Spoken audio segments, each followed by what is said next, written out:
Good morning, everyone. Today, I wanted to talk a little bit about how to draw up a solution if you have an injectable and exactly how do you read all those little numbers. I thought that this might be helpful. In my practice, in addition to doing surgery, I also do medical weight loss. And so it's also not uncommon for me to give medications like semaglutide to my post-surgical patients as well, just to help with long-term maintenance. And so for some folks, if they're taking a medication and it's in a small vial, or like let's say they're taking B12 and they need to draw it up, I think it might be a little helpful to have a little how-to tutorial. So let's get started. Okay, so today I'm going to use my B12 as an example, particularly because a lot of my patients do take B12, but I also like this because y'all will be able to see me draw it up, and B12 is actually red, and so you'll be able to see it in my little syringe. So the things that you will need whenever you're drawing up any one of these solutions is clearly your medicine. You'll need to get a syringe. I like little alcohol swabs, but here's the thing. You do not have to go to the grocery store and get like these little alcohol prep pads. I mean, go to the dollar store, get a little thing of rubbing alcohol and some cotton swabs, and there you go.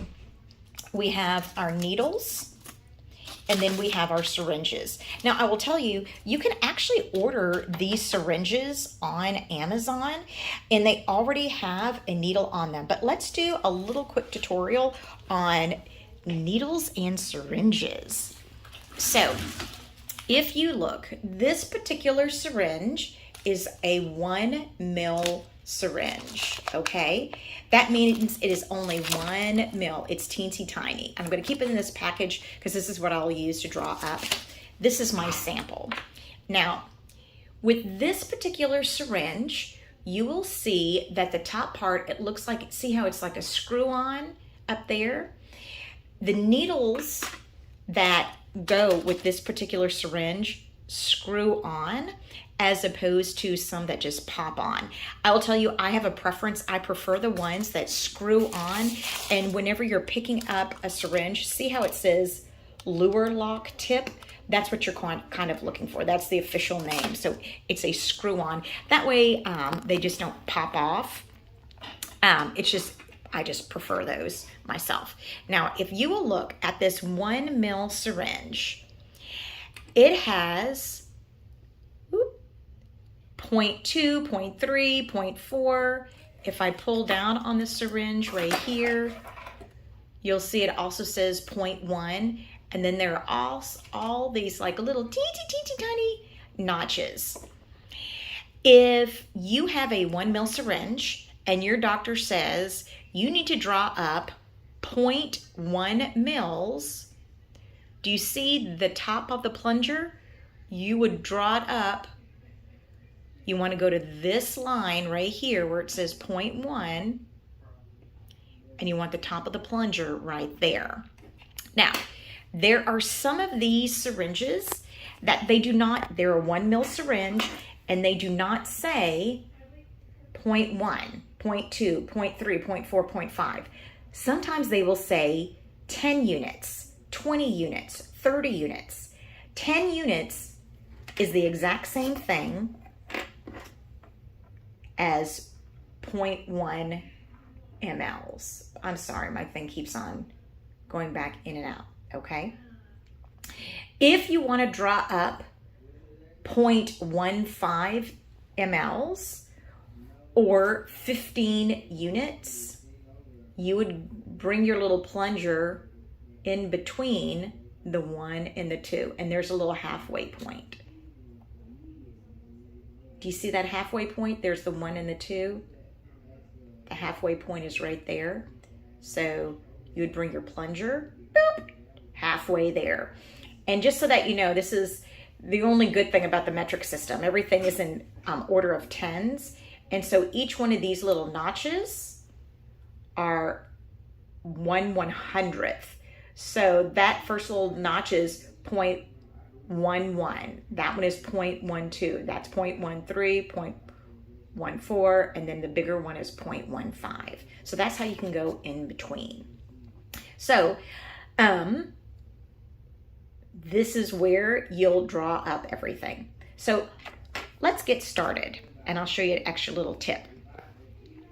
If you're ordering a syringe and it has needles that you have to purchase separately, you want to look at the needles based on how big they are and how long they are. And for most of these medications, they are not intramuscular, meaning they only need to go just right under your skin. They just need to, they don't have to go in deep. Only need to go in maybe about a centimeter.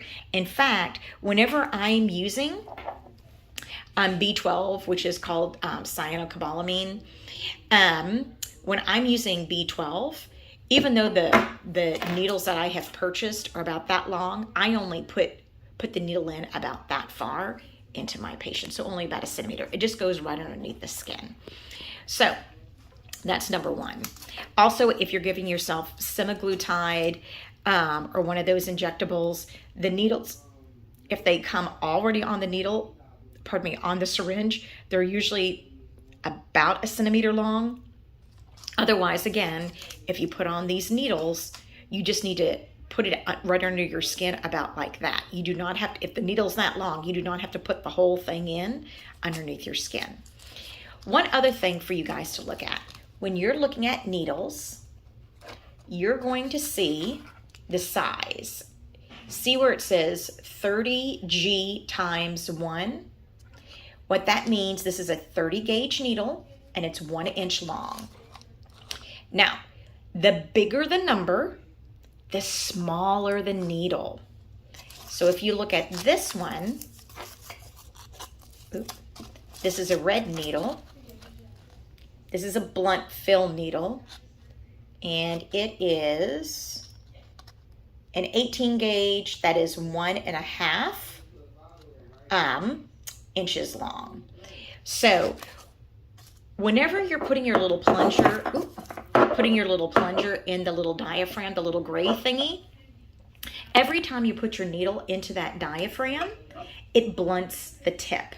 And so whenever I'm prescribing like B12 for my patients, I usually will give them a prescription for 2 different needles. One with that's really big because it makes it quicker to draw the medicine up, and then they change out the needle tip. And then the other one, they'll change it out for the much smaller needle, and that's what they will inject themselves with. So let's get started. Okay, I'm going to have Vanessa here in my office. She's going to be doing my video for me. Hang on. All right, so there we go. So the first thing that I like to do is I will take my little alcohol swab, and you want to wash off the top part of the little diaphragm. That way, when you're putting your needle in, you're not injecting anything dirty. Then you're going to take your bigger needle. Let's see if I can bring it up. And again, this is a blunt needle and it is 18 gauge. So small number, big needle.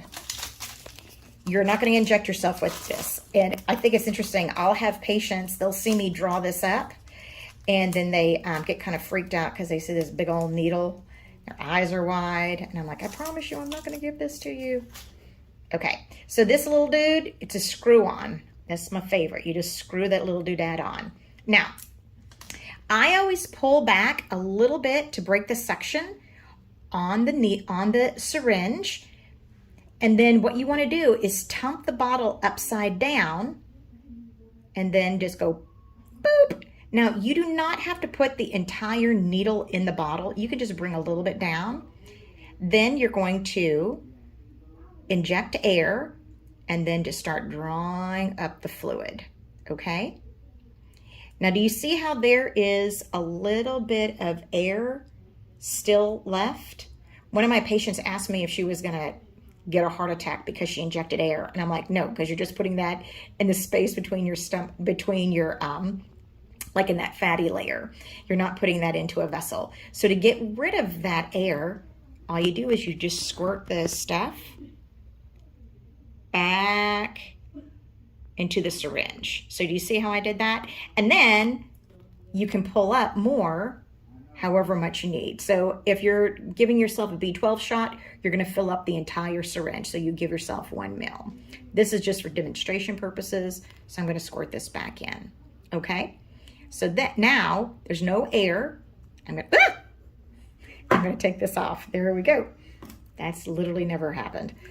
So I'm going to screw this off. And now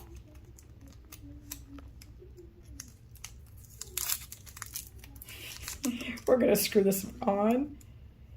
And then this needle is much, much smaller.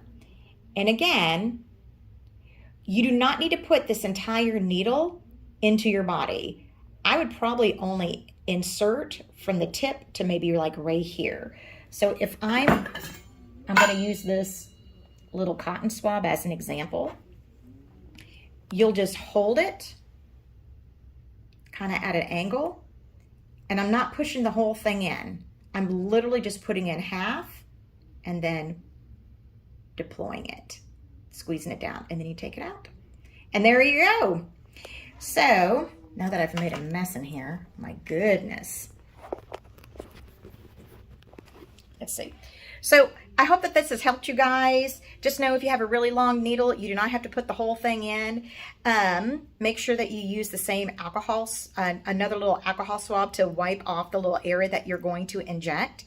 If you have a syringe that already has a needle on it and you put it into the little diaphragm, you just need to know, unfortunately, and I've done this before too, like when I was doing IVF, unfortunately that does dull the tip just a little bit. So you might feel it when you first go in. It doesn't go in as easy, but that's okay. You're usually really teeny tiny needles. So hope that this helped, and happy jabbing.